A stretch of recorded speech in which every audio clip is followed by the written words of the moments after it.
kakalabas lang ng kanyang second single entitled Ulap. And today makakasama natin siya this morning para iparinig sa atin ang bago niyang kanta. Pero bago yan, ay syempre makipagkwentuhan muna tayo kay Sinag. Good morning, Sinag, and welcome back dito sa Rise and Shine Pilipinas. Good morning po. Oh, curious ako, saan galing yung pangalan na Sinag? Siguro nag-start siya when I started writing my songs na hirap akong magsulat ng anything negative that would promote negativity. So, may it be heartbreak or kahit anong sulat, I try to make it sure na it's an uplifting like kind of message. So, kaya sinag, parang sinag ng araw. So, lighter, maliwanag. Ayun. And last February 14, sa mismong araw ng mga puso ito ay nilabas mo yung second single mo na Ulap. Right. Ang tanong nila, kaya daw ba inilabas noong mismong araw ng mga puso, ito ba isang love song? It is, but it's mainly galing siyang heartbreak. So, so parang it's light for the single people during Valentine's. Tell us more, paano nabuo yung second single mo? Yeah, I wrote it last year pa actually, or 2 years ago actually. So matagal na siyang heartbreak or emotional thing that I went through. So okay na ako, masaya na ako. Gusto mo may disclaimer ka?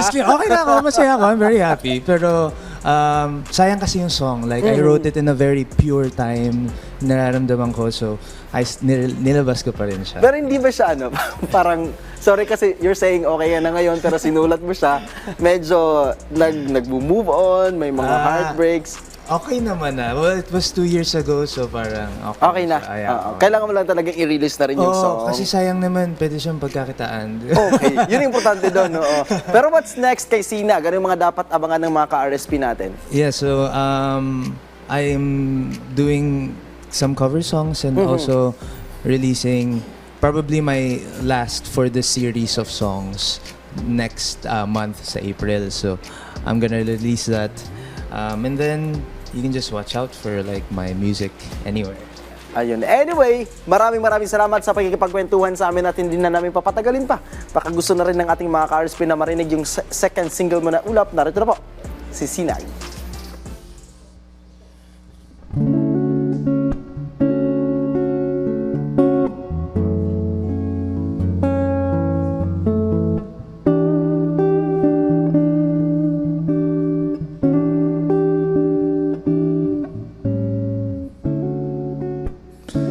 Nasaan na ang langit? Ilang araw nang maulap, makulimlim na lang lagi. Kailan ko ba mahahanap ang pakiramdam ng umpisa? Wala na yatang natira, sana'y maibalik ko pa ang nakaraang inukit sa mga bituing di magbabago.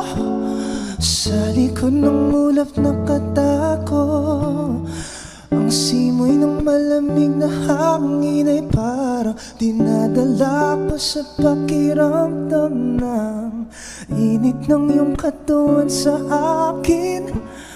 Bisgi mong nakadikit sa labi ko habang maigpit ang yakap natin sa ibabaw ng mga pangako mo.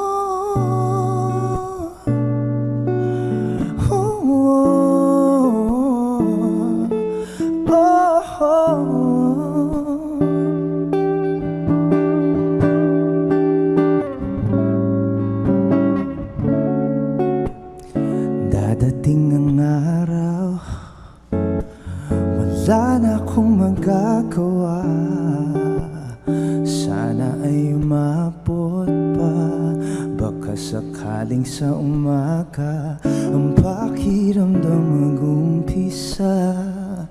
Baka meron pang natira, sana'y maibalik ko pa ang nakaraang inukit sa mga bituing di magbabago. Sa likod ng ulap nakatago, Ang simoy ng malamig na hangin ay parang dinadala ko sa pakiramdam ng init ng iyong katawan sa akin. Pisngi mong nakadikit sa labi ko habang mahigpit ang yakap natin sa ibabaw ng mga pangako mo.